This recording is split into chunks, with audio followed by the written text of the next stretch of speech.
300 for just $30 a month. One simple price, no surprises. Wow. Get clear, accurate stories that don't waste your time at WJBF.com. The Live Viper 6 Skyview Network, sponsored by Terry Lambert Hyundai. Now on News Channel 6 at 6, the 2026 budget stalled in Augusta. Why city leaders couldn't come to an agreement. As your news at 6 starts now. Live from Television Park, this is WJBF News Channel 6 at 6. Good evening, everyone. I'm Graham Lee in for Brad and Jenny. Thank you so much for joining us. Coverage you can count on begins with a budget stalemate for Augusta city leaders. Commissioners will try for a third time next week to approve the 2026 budget. George Escala has the story. This proposal still includes, they've been at it for weeks, but city leaders need to try again to pass a budget. Coming Tuesday, I think we're going to have to cut harder. Let's go ahead and cut the NGOs, make a motion, get that passed. Let's go ahead and cut if we got to do layoffs or furloughs.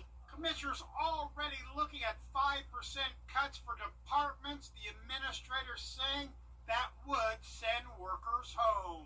I know there's been a discussion around eliminating positions, and I can tell that there's definitely not the stomach for some up here to do that. That has some suggesting cuts where the money is. The sheriff's budget, which is in line for an $11 million increase. The sheriff saying there's no wiggle room. We've reduced our budget as much as we can without affecting the services that we provide. And some commissioners are definitely hands off the sheriff's budget. We are committed to the sheriff. I'm not going to turn my back on public safety. I'm not going to defund the police by any means. But with commissioners unable to reach an agreement on cuts, a $7 million tax hike becomes more likely to succeed. That's the commission's decision to do it, and basically saying it's basically to give law enforcement what we've asked for in the budget. You can see that happening, though you don't support it. I can see it happening, but I'm not going to turn my back on our public safety. And the budget will be back before commissioners next week. In Augusta, George Escala, WJBF, News Channel 6. Chief Meteorologist Jennifer Swanty joins us now for a first check of the weather. Jenna, how are we looking for tomorrow, Black Friday? Looks like some cooler temperatures on the way. Yeah, changing forecast for sure, Graham. It has been very warm lately, and today was the same way. Got up to 75 degrees in the afternoon. Our low temperature was nearly record-breaking, 24 degrees above average. Started out our day at 64 with clouds and rain. We picked up around 1/4 inch of rain in Augusta this morning. You may have woken up to the sounds of some heavy showers coming through. This was a snapshot from 6 a.m. That rain from Aiken County down to around Jefferson County, but now it is dry, and we're seeing a beautiful view on our Terry Lambert Hyundai Skyview cam over at SRP Park. Current temperatures are in the low 60s to low 70s. Millen, you're still at the 70-degree mark, 61 in Aiken, Augusta in between at 65 and 64 in Gibson. It's a bit breezy with winds coming out of the northwest, only sustained up to 10 miles per hour, but those gusts are up to around 20 north of I-20. So for the rest of this evening, we're going to see those temperatures fall into the lower 50s with mostly clear skies. And then looking ahead, that cold air settles in for a holiday forecast with a high of only 60, lows dropping into the upper 20s for Friday and Saturday morning. And I'll have a look at how long the cold air will last coming up. But back to you, Graham. All right, Jenna, thank you. The Thanksgiving travel rush is well underway around the country. Let's take a live look now at I-20. AAA is expecting today to be the busiest day on the roads ahead of the Thanksgiving holiday. You can see people going to and from as they're heading to their destinations. Nearly 73 million people are expected to travel by car. Georgia State Patrol is reminding everyone about the Crashes Hit Different safety campaign that's underway. They advise you to always buckle up, follow the speed limit, and stay off your phones. Well, millions are taking to the skies and highways today to join their families for Thanksgiving, and this means a lot of traffic and airport congestion. Wednesday morning, traffic on I-20 was already heavy as people hit the road early, trying to miss the worst of it. We talked to several travelers who say there are lots of cars on the interstate, and most told News Channel 6 they are seeing a heavier law enforcement presence on the roads. The day before Thanksgiving is probably one of the most heavily traveled time periods of the whole year, because you just have everybody going everywhere trying to get to family at every part of the country. Starting today through the 30th, we have several more troopers on the roads just to get cars on the side of the road, to slow people down, to make sure they know that they should be doing the right things. SC Highway Patrol will be checking that drivers are wearing their seatbelts, driving the speed limit, and driving hands-free as they travel through the Palmetto State. Well, Aiken Salvation Army is teaming up with First Baptist Church for a free Thanksgiving meal. It's the Come to the Table community meal at First Baptist Church. Volunteers are preparing to serve more than 1,000 meals. Salvation Army says it's not just about food, but offering a place to belong for people facing loneliness or hardship. Individuals receiving a canned good or some other kind of pre-packed food box is one thing. However, it does restore you. Well, Aiken Salvation Army is teaming up with First Baptist Church for a free Thanksgiving meal. It's the Come to the Table community meal at First Baptist Church. Volunteers are preparing to serve more than 1,000 meals. Salvation Army says it's not just about food, but offering a place to belong for people facing loneliness or hardship. Individuals receiving a canned good or some other kind of pre-packed food box is one thing. However, it does restore humanity back to those that have lost it by allowing individuals to simply come and to gather together and to receive a very good Southern Thanksgiving meal and to be a part of something that, again, is bigger than themselves. The event is Thanksgiving Day from 11 a.m. to 1 p.m. at First Baptist Church in Aiken. And of course, local food banks are also getting ready to serve those in need for the big day tomorrow. Every year, Golden Harvest feeds people on Thanksgiving Day at the Master's Table Community Kitchen. Yesterday and today, staff have been prepping food for the community. They'll serve turkey, greens, bread, and a lot more. Do it every day, not because of a check. It's beyond that. It's seeing these kids with a full belly, either because their parents can't really afford to do it, but we can help. Meals will be served tomorrow from 11 a.m. to noon at the Master's Table on Fenwick Street. It is open to everyone. South Carolina leaders are calling on the federal government to help address the state's shortage of rural healthcare workers. Caroline Yapa has the local arts community is mourning the loss of Scott Seidel. The executive director of the Augusta Players died Sunday. Last night, the Imperial and the Miller hosted a lights dimming in his honor. A dimming of the lights is a traditional coordinated gesture for theaters to honor members of their community who have passed, symbolizing their contributions in the community's grief. Coming up, safety regulations on cosmetics are getting rolled back. What rules are different now after the break? News Nation thinks. A new report ranks Georgia 8th in the country for package theft with nearly 8,000 stolen a day. Amazon says thieves most often strike between 10 a.m. and 3 p.m. right after a delivery. The company is partnering with the National Sheriff's Association to deter criminals and says new tracking technology is built into the delivery process. Customers can also take precautions to protect their purchases. One thing that customers can do is keep a light on their porch. So, during the winter season, it tends to get darker quicker. When you have the light on, it does a couple of things. It provides a lot of safety for the driver so that they can see where they're walking. And then the other thing is when there's a spotlight on, people who are stealing don't want to be on the spotlight. So having your light on is also a way to deter them as well. Amazon says you can track packages in real time using its map tracking feature. You can also choose a pickup location for safer delivery. It is back here with the weather. Yeah, so it was a warm day with rain this morning, but now things are about to change. We're drying out with cooler weather settling in for the holiday. And then next week, more rain chances. I'll have your full Day for 6 forecast when we return. We all love to spend quality time relaxing at home with our family during the holidays. And with Jimmy's Black Friday specials going on now, you don't have to wait. Come in today to save on items for every room in your home. Like this modern 7-piece dining set, or this gorgeous TV stand with a fireplace and built-in Wi-Fi. Let Jimmy's get your home ready for the holidays. Jimmy's Home Furnishings, where it feels like home.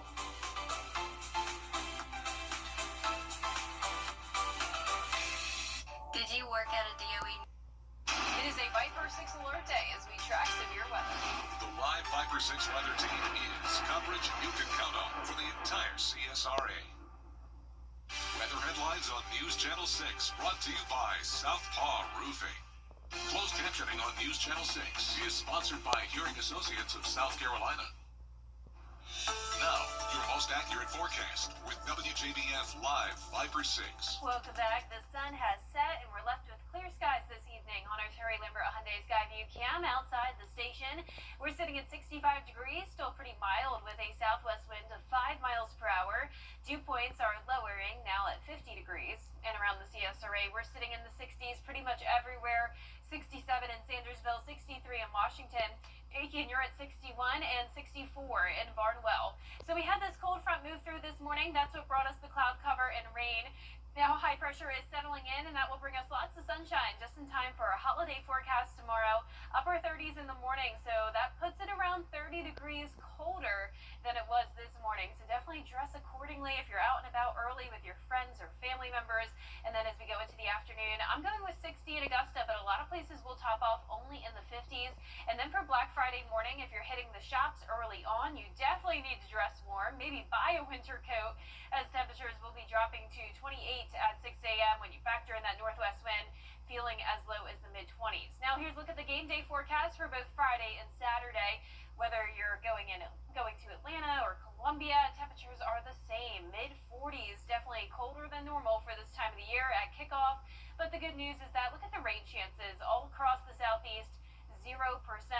And we're going to see a good amount of sunshine. So for Small Business Saturday back here in town, we're going to be starting out at 26 degrees, then climbing to 52 in the afternoon. Still no rain at that point, but we will start to see more cloud cover, and that's going to be the case early next week. Very overcast skies with rain, as we'll be in this wedge setup with an area of low pressure and a warm front to our south and high pressure to our north, driving in this cooler air with highs still only topping off in the 50s and 60s. But our low temperatures tonight, once again, in the mid to upper 30s, and highs tomorrow are going to be in the upper 50s, with some places maybe getting to the 60-degree mark. Now, our 10-day forecast is showing even colder temperatures for Friday and Saturday, but still dry. Then those rain chances increase to 30% on Sunday, 40 on Monday, and then Tuesday looks to be our wettest day out of the week. After that system moves through, it will still be cool to end the first week of December with more rain chances over the following weekend. Now, congratulations to today's umbrella winner. That is Brenda Lipham from Blythe, Georgia. Brenda, you can pick up your Viper 6 umbrella here at the station and sign up to win yours on WJBF.com. Tell you what, she might need it next week, but it looks like the next couple days cool, but don't need an umbrella, at least not yet. Yeah, exactly. I wish I could give out a winter coat instead. Yes, that'll come in handy for sure. All right, well, coming up next, the Scrubbing County Gamecocks are 12-0 and will hit the road to play the JHSA quarterfinals. Stay tuned to hear from their head coach in sports. We're standing up for The WJBF Live Viper 6 Skyview Network is sponsored by Terry Lambert Hyundai. Low prices, big selection, and committed to quality customer service. Now, WJBF sports coverage you can count on. Well, based on a single coin flip, number 1 seeded Scrubbing County will take the cross-state trip to the other number 1 seed Early County in the GHSA quarterfinals. Now, the Gamecocks are 12-0 heading into their matchup, a dramatic turnaround from last season's 4-6 campaign. Scrubbing County has relied on their 12 seniors who have led this team on and off the field, but other standout performers include the dynamic duo of quarterback DeMarco Ward and junior running back A.B. Hilton, who has surpassed over 2,000 yards in 2 years on varsity. Now, another key test awaits as they take on 9-3 Early County with a trip to the semifinals on the line. They like to run the football, and I think in the 6 games we broke down, I think they threw it 19 times. So there's a lot of people around here throw that in a half. So, we've got to be very sound in how we attack it defensively. And then, offensively, we've got to be patient. They send a lot of pressure, and they've got some guys on the defensive side of the ball that'll hit you, and they're very physical. So it's going to be a physical game. We're a physical team just by nature of what we do. And, our kids have got to go in understanding that. Now kickoff is set for 7:30 p.m. at Early County, and with the win, the Gamecocks would face the winner of Lincoln County and Brooks County. Now, as a reminder, our mini edition of Football Friday Night will air this Friday in the 11 p.m. show, not at 11:35 p.m. So stay tuned for those highlights and post-game reaction from both sides of the river, plus recapping and previewing college football rivalry week. Well, speaking of college football, Clemson and South Carolina will put a bow on their regular seasons with the annual Palmetto Bowl rivalry. Now, the Gamecocks will host the Tigers on Saturday, with Clemson winning the last 5 matchups in the confines of Williams-Brice Stadium. But last season, the Gamecocks came out victorious with the 17-14 win on the road. We all remember this one thanks to Lenora Sellers, the touchdown run in the 4th quarter. The 6-5 Tigers, though, already bowl eligible this season, but the 4-7 Gamecocks are looking to end their season on a high note and to keep the Palmetto Bowl trophy for the 2nd straight year. Want to send these seniors out the right way. It would be pretty special for, DQ Smith to say that in his, and Brian Thomas and the guys that got here in 2022, that they, and the other seniors, that they went, 3-1 against Clemson potentially. I mean, that'd be awesome for them to say. It's the state championship. I mean, it doesn't matter if you're 12 or 11-0 or 0-11. This game is, it means a lot to a lot of people. It's a forever game.